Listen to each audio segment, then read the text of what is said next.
Oh.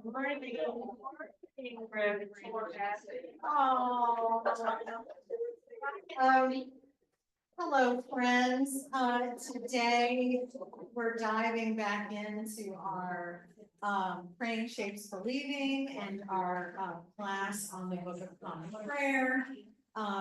As you know, Anthony and I and GA, we've been teaming this class. So you've had Anthony, I think, the last 2 Sundays. And I have been with our youth, even though there are only a few of them. We have had the most awesome conversations, and it has been great. So I just want you to know where I am, and it's been super fun. I'll tell you if you're curious. I'll tell you more about it. So today we're gonna talk about the Psalter, which if you look in your prayer book. The Psalter begins on page 585. And there's a whole little, if you go back a page, there's concerning the Psalter, and there's tons of information there. I'll go over most of it as I'm speaking this morning. The Psalter is just another, it comes from Latin, and it's just another word for the book of Psalms. Does that make sense? It doesn't mean much more than that. Next slide, please. We're still having clicker issues. So the Psalter was produced and printed before whole Bibles were. Because it was, a small little compact way for people to get scripture. And as a result, it was also one of the most common texts used to teach people to read. And so the Psalter very much was incorporated into people's minds because they learned how to read using the Psalter. If you owned a Psalter, a book of Psalms, you were probably a very wealthy person. And that was a bit of a status symbol to have that scripture. And very often they were very richly illuminated. They would, some were quite beautiful. Anne Boleyn is famous for having a very sparkly, beautiful Psalter. Next slide, please. So Miles Coverdale was a figure who played a huge part in the translation of the Bible into English. And so the first complete modern English translation of the Bible is called the Coverdale Bible. It came out in 1535. Now in the water at the same time, a little earlier than that, Tyndale, sometimes called Tinsdale, his Bible was also, he was translating the Bible. He didn't quite get the whole thing done, and there were parts that he didn't translate, but he came nearly, and those Bibles were illegal. It was illegal to have scriptures in English. Because I don't know, because what'll happen if people start reading the Bible? Anyway, so and Luther also had a translation of the Bible, or much of the Bible as well. So when Coverdale was putting this Bible together, he is using Hebrew sources, Aramaic sources, Greek sources, and German sources. The translations from the German, he's more fluent in German than he is in Greek, and so he's relying on the Greek translations. Tyndale and Luther, and so that's how the Coverdale Bible comes to be. But the Psalter portion is translated from the old Latin Psalter. So the Psalms that were translated into Latin, which was translated from the Greek, which was translated from the Hebrew. So you get from Hebrew to Greek, from Greek to Latin, from Latin to English, and you get the Coverdale Psalms. But he was a poet, and he was a gifted writer. And so his translations have this very beautiful cadence to them that was very appealing to people and made them easier to recite and remember, and so on and so forth. The Great Bible comes out in 1593. It is sort of a revised version of the Coverdale Bible, and it's kind of the Bible for until you get the King James Bible. So it's like the big Bible. And in the 1549, so you've got the Great Bible coming out in 1539, and then the 1549 First Book of Common Prayer uses the Great Bible, Coverdale's translation of the Psalter and the other biblical references, the other texts from the Bible that are included in the prayer book, use the Great Bible. Next slide, please. The Great Bible is this first sort of big time, fully authorized version by King Henry VIII. It went by many different names. It was often called the Great Bible. It was also sometimes called the Chained Bible, because Thomas Cromwell had an edict, an order that every church must own a Bible in English, and that Bible in English must be put someplace where people could find it and read it. And so this big Bible, they chained, so that people wouldn't steal it. And they had it in a place in the church where people could come and read the Bible. Yes, ma'am. It was illegal to have a Bible in English. It was, and then it was the Great Bible, what made it not illegal. the Reformation, like Oh. it's in the water, right? And so there's resistance to it, you know, from the guard conservative church, like, no, people go crazy, you can't give them the Bible. And then the sort of, you know, the Reformation, which is saying, no, scripture needs to be, you know, you also have the Gutenberg printing press that happens just a little bit further back. So, you know, so it's possible now, really, to do this as well. So, so the translations of the Bible that Tyndale did were sort of like, there was a time, in the early Reformation that, like, if you got taught with Tyndale's Bible or parts of Tyndale's Bible, you could be thrown in the tower. You know, you could be imprisoned, as a reformer. Yes. Just so I understand, you say it was legal to have the Psalter, but not the rest of the Bible? Well, yes, I think sometimes the Psalter was in Latin originally, so I think people had versions of the Psalter that were in Latin, and I think that, yes, it was considered a part of the Bible that was okay. I was just gonna add that in France at the same time, it was a capital crime. If you were caught reading the Bible, you were executed. I mean, wow, right? You're right. There were some translation issues, like when you get to the King James Bible, the word tyrant isn't used anywhere in that Bible.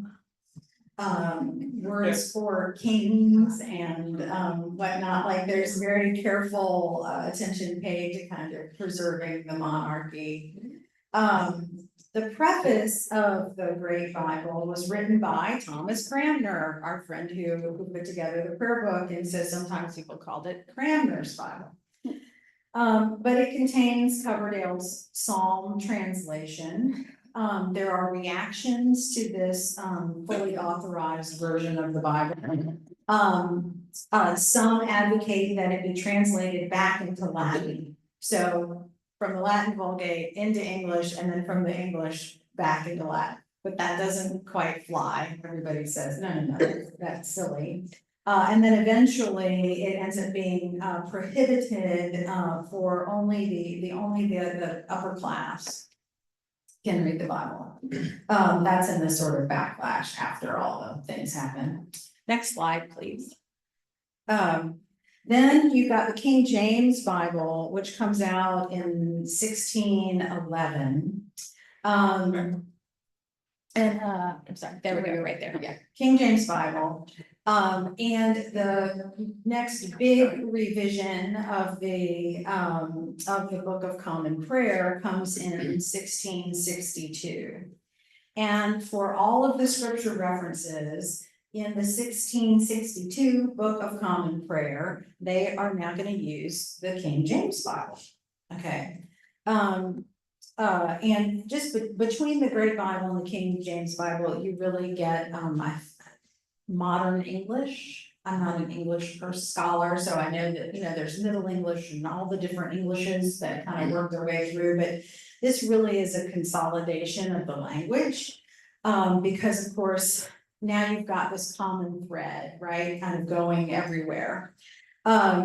Except the only part of the BCP revision of 1662 that does not use the King James Version is the Psalms. They retain the Coverdale Psalter. The Psalter stays the same because people have been praying and learning to read the Coverdale Psalter for over 100 years. And so they knew them by heart, and the reformists prevail and say, let's not mess with that, let's leave that be.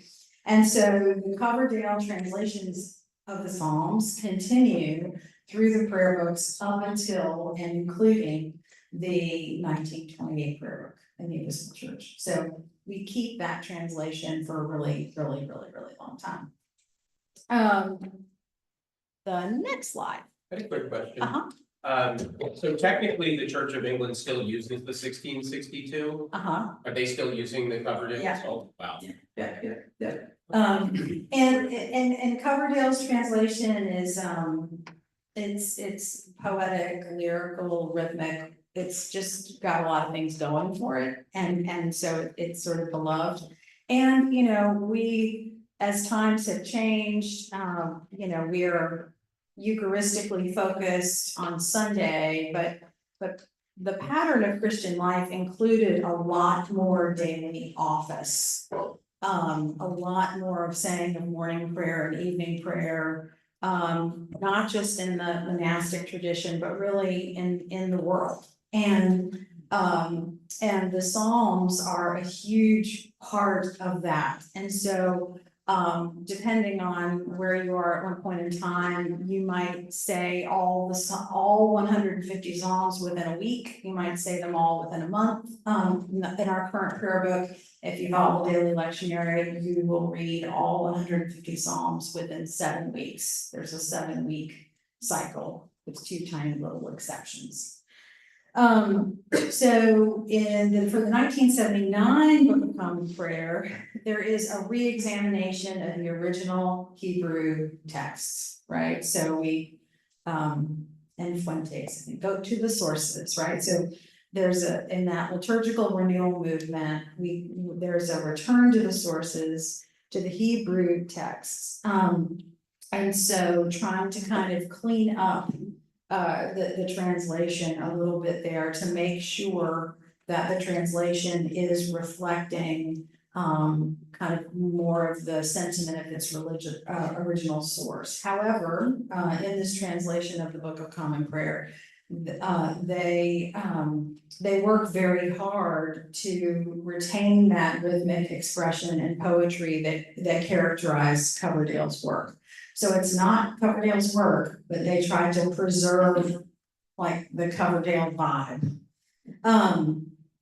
They removed any obsolete or archaic words that we don't use anymore. But also in the translation that's in the 1978 prayer book, they didn't add any vocabulary that would not have been available to Coverdale at the time that he did the translation.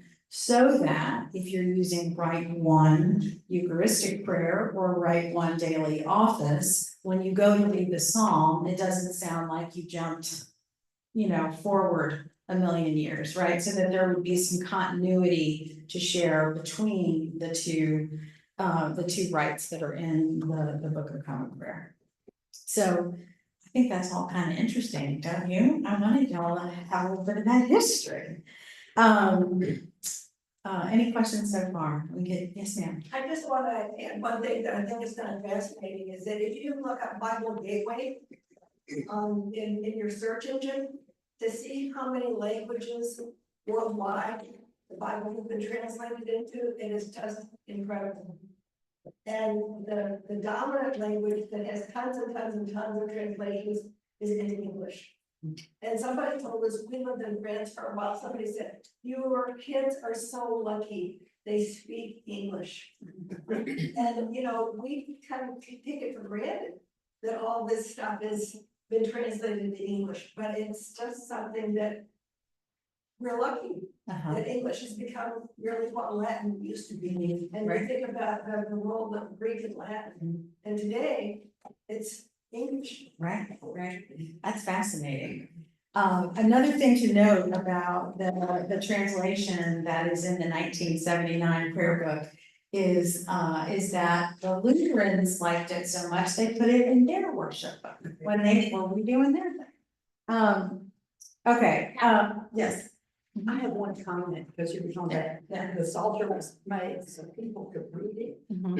It's my understanding that public education, as it started, was so that people could learn to read the Bible, which is I think very important. But was a really big turn, a really Yes. big shift, Yes. right? If you can imagine, I mean, it's hard to imagine, but well, stained glass windows, other things are super important, right? Because they tell the story in pictures for an illiterate populace. The other thing is that the stories, if they aren't read in Latin, but in a language of the people, then they are heard, as scripture was most of, you know, when Jesus's time, before Jesus's time, right? I mean, scripture scrolls were read out loud. It was a communal experience to hear the stories of scripture. You mentioned of the printing press, the ability to have it in the language of the people, growing literacy, all of that means that our relationship with scripture goes from being an almost entirely communal experience, unless you're sort of a scribe or an elite person in the church or whatever, that to a highly individualistic interpretation, right? So now it's me and the book and my brain and my relationship with the scripture, which is amazing, but also something is lost. You know, a lot of the plural views that we read in scripture, one of mine is for I am persuaded that the one who began a good work in you will be faithful to complete it. It's a good work among you. That you is plural, right? But I read that as you as singular for as long as I can remember. The one who began a good work in me, little old me, you know. And not that that's wrong, but it's both, right? And so we've lost a little of our kind of communal resonance with how we understand scripture. So moving on. What next slide, please? How we read and sing the Psalms. So we do believe that originally the Psalms were chanted or sung. We don't know the ancient music of the Psalms. We don't know how it sounded. Maybe AI will figure that out for us. I'll be the ones that think it does. But anyway, but so you're familiar with these. So in unison, right? We recite in unison. That's just a direct recitation, you know. We can do an antiphonal recitation, which might be this side of the congregation and then a back and forth across the room. It might be the choir to the congregation to the choir and back and forth like that. Responsorial recitation is used a lot when the psalms are sung, so that a solo voice or a cantor is singing the verses of the psalm, and then maybe after every verse, but usually it's more like every 3 or 4 verses, then the congregation or choir joins in with a refrain or an antiphon. Responsive recitation is what we do almost every Sunday here at St. Luke's, unless there's a compelling reason not to, right? We'll have the leader, the congregation, and we'll have that back and forth. So we'll say, please join us in reading the psalm responsively by whole verse. And then the whole verse thing is of course, you see the little asterisk in the psalm, and that's where the verse breaks, and kind of a deliberate pause is at that little asterisk. So it allows for that exchange to go back and forth. If you can even do it with half verses. Another interesting thing is that a psalm itself, the psalms themselves, you'll notice that they are numbered. As is the Hebrew way in which they are arranged, but then you'll also see some Latin words next to it. And so because the Psalms were in Latin for so long, Nunc Dimittis, the Magnificat, for example, right? So it's usually the first word or line of the Psalm when it was in Latin. That is what you're reading right there. And because people, for a couple different reasons, we retain it now because much of the sacred music uses that Latin phrasing. And so if you're looking for music, you might not look up Psalm 22, you might look up the Latin phrase that it would begin with, and that would help you find what you're looking for. But they kept it, they just kept both. They figured it was good to have a both and. Let's see. And then I already mentioned the daily office lectionary. Allows you to read all the Psalms within 7 weeks. Next slide, okay. So and now we'll get into a little, I hope everybody can handle some interesting information. All right, so the Psalms themselves, I thought it was worth it to just talk a little bit about the Psalms themselves. I'll pause though. Any questions so far? How are we doing so far? Good, okay. So they're attributed primarily to King David, although other authors are mentioned within the Psalms, Moses, Asaph, Solomon. Biblical scholars believe there's a variety of authors writing between 900 and 500 BCE.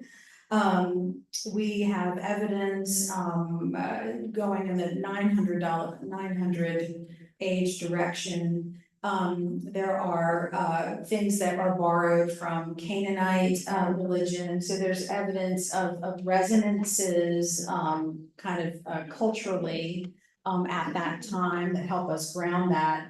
And then the subject of some of the Psalms are have to do with the Babylonian exile.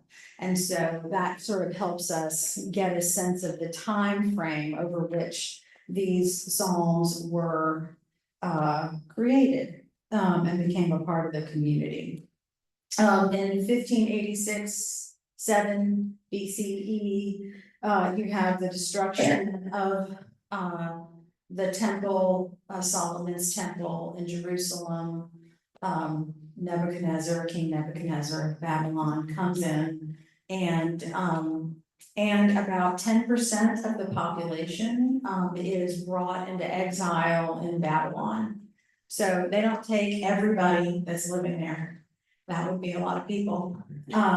They leave the farmers and the peasants and everybody else's, but all of the government, all of the temple leadership, all of the people with means, those guys go to Babylon. And so they're in exile, and they stay there for a while. And then Persia conquers Babylon, and Cyrus says, you can come back. And Persia, they get to come back. And anyway, there's lots of good Bible stuff there. And you enter into what's called Second Temple Judaism, which is the rebuilding of the temple. There's a story in that, from that time, where they're in the ruins of the temple, and they find the scrolls, they find the Torah, they find their kind of lost stuff. And so that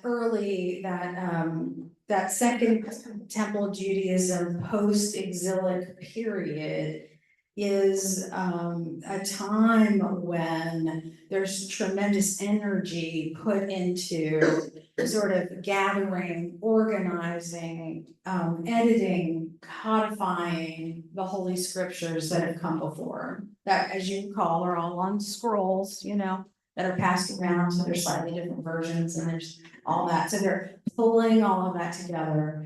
And so this is when we believe that the sort of 150 Psalms that we have now, that it's about this time that this kind of becomes canonized as the psalmody as we know it. Everybody okay so far? Okay. Next slide. Okay, what are the Psalms? Well, the Psalms are poetry. It's a different kind of poetry than maybe we are used to, but the Psalms are essentially poetry. So if you would go to the next slide again. So this is a quote from Thomas Merton. In poetry, words are charged with meaning in a far different way than are the words in a piece of scientific prose. The words of a poem are not merely the signs of a concept, they are also rich in affective and spiritual associations. The poet uses words not merely to make declarations, statements of fact. This is usually the last thing that concerns him. He seeks above all to put words together in such a way that they exercise a mysterious and vital reactivity among themselves, and so release their secret content of associations to produce in the reader an experience that enriches the depths of his spirit in a manner quite unique. So if you imagine Psalms speaking to you in that way. Next slide. A good poem induces an experience that could not be produced by any other combination of words. It is therefore an entity that stands by itself, graced with an individuality that marks it off from every other work of art. What the poem actually means can only be summed up in the whole content of poetic experience, which it is capable of producing in the reader or the hearer. This total poetic experience is what the poet is trying to communicate to the rest of the world. Next slide, please. Religious poetry. The Psalms are more than poems. They are religious poems. That means that the experience which they convey and which the reader is trying to share is not only a poetic but a religious experience.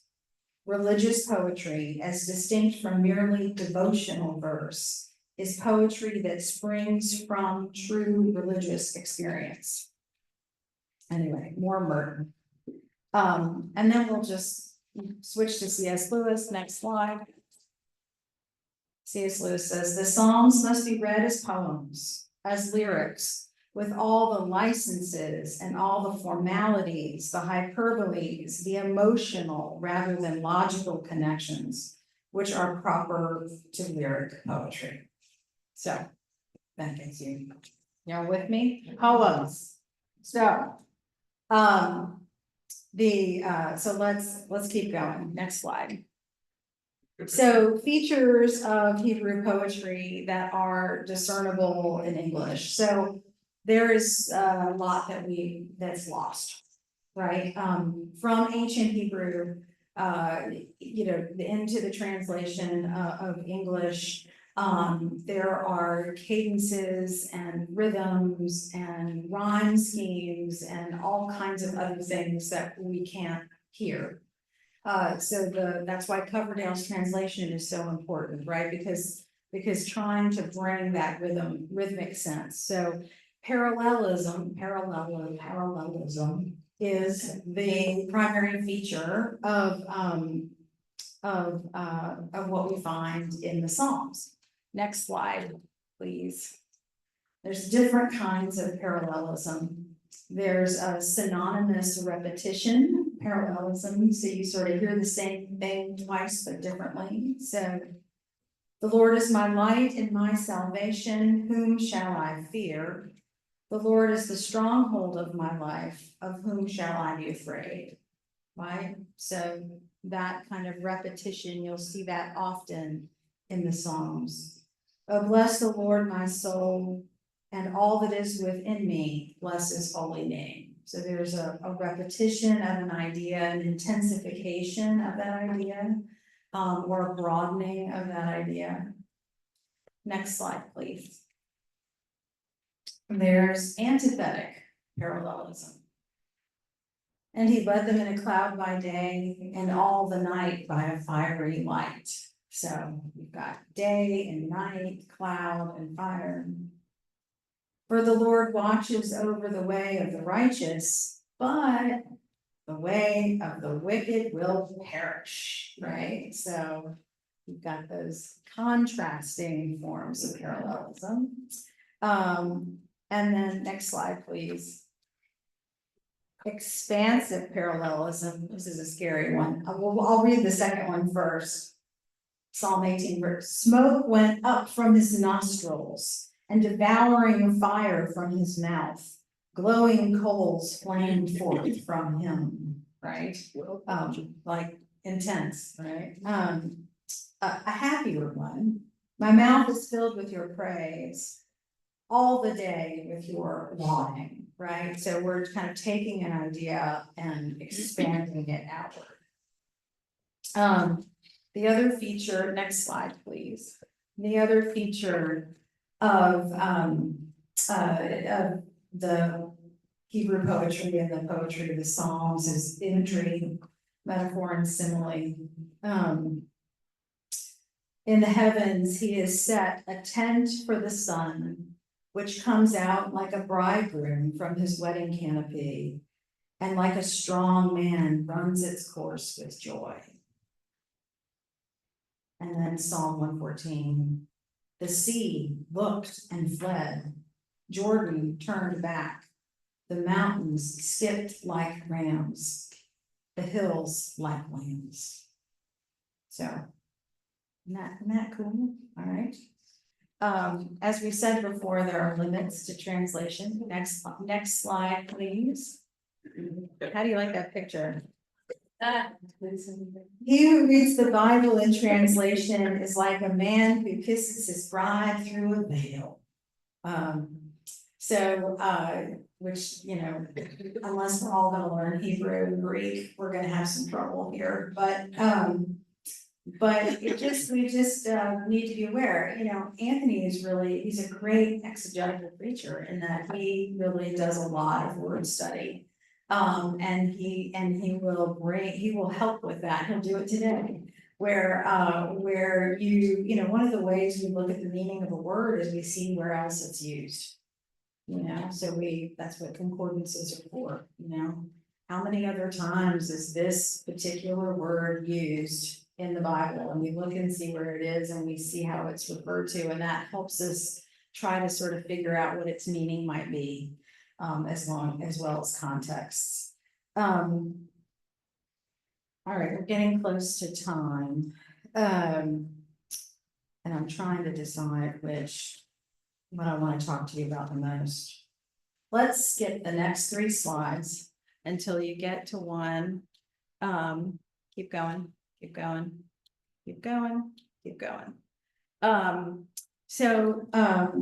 I just think it's worth you know, the Psalms are so human. You know, they are so very, very human.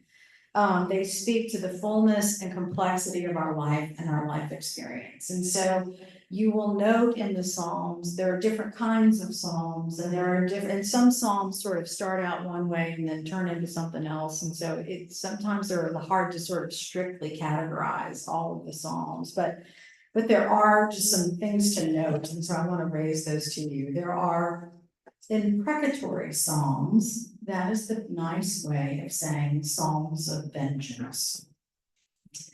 I'm going to talk about that more in a second. There are songs of praise of God. There are songs of deliverance, psalms in which we are thanking God for saving the people, for us individually. There are psalms of personal thanksgiving. There are songs of communal lament, times when people pray these psalms together, sing these psalms together in lament of what has befallen them. There is individual lament. And there is also psalms that serve what we believe had a more liturgical function. They were part of regular temple worship. They were perhaps recited on pilgrimage to the temple or back from the temple, or used in a festal capacity. There are psalms of trust. And so that's a big theme in the Psalms, is trust in the Lord, right? So let's talk about vengeance for a second. If we look at Psalm 109, which I'll leave y'all to it in a minute, but here's what I want to point out about vengeance psalms, because I think they're the most off-putting sometimes, especially when we hear them in church. If you would move to one more, go to the next one. All right, so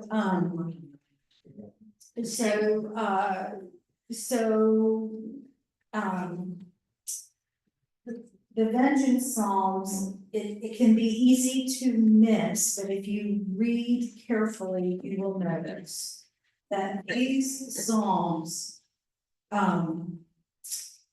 give God the vengeance, right? So to affirm that vengeance belongs to God is an act of profound faith, as opposed to taking vengeance oneself.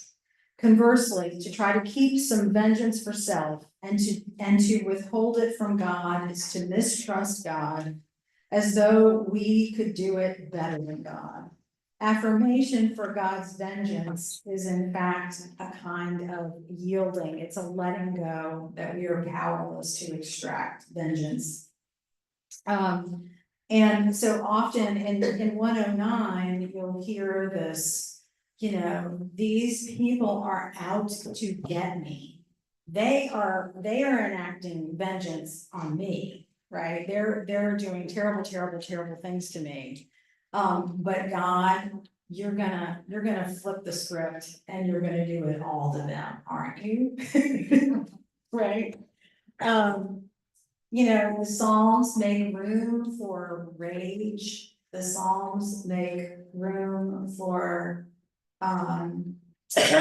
justice that cries out from the human soul, and just that we all experience, where, it isn't right and it isn't fair, and there's no theological doctrine or anything that is gonna make it all okay. It's just not okay. And that in the expression of that and the naming of that, in putting that into conversation, into our conversation and our relationship with God, that is a kind of performative praying, right? And it allows for an inner transformation that we don't experience if we don't do it. So and lament is kind of the same way, right? Which is that deep, deep despair. And both of those, rage and deep, deep despair, are the hardest emotions for human beings to deal with. But they're in your prayer book. and they're in the Bible, right? We have this incredible resource. And we can access all of these as a way of feeling less alone, as a way of feeling heard and loved by God, as a way of kind of getting some of that out, and out of the way. So, there's also a lot of really joyous and beautiful ones in there too. So what I wanted to leave y'all with for discussion time, today is, I just thought if you at your table, if you have a favorite psalm or a favorite, portion of a psalm, that you might share with one another, what some of your favorite psalms are, or discuss what we talked about today. I don't have a handout for you, but if you ask me for it, I can email you my slide deck, if that would be helpful. Any questions before I get ready for church? Thank y'all, that was just so much fun. Yeah, I'll see you guys.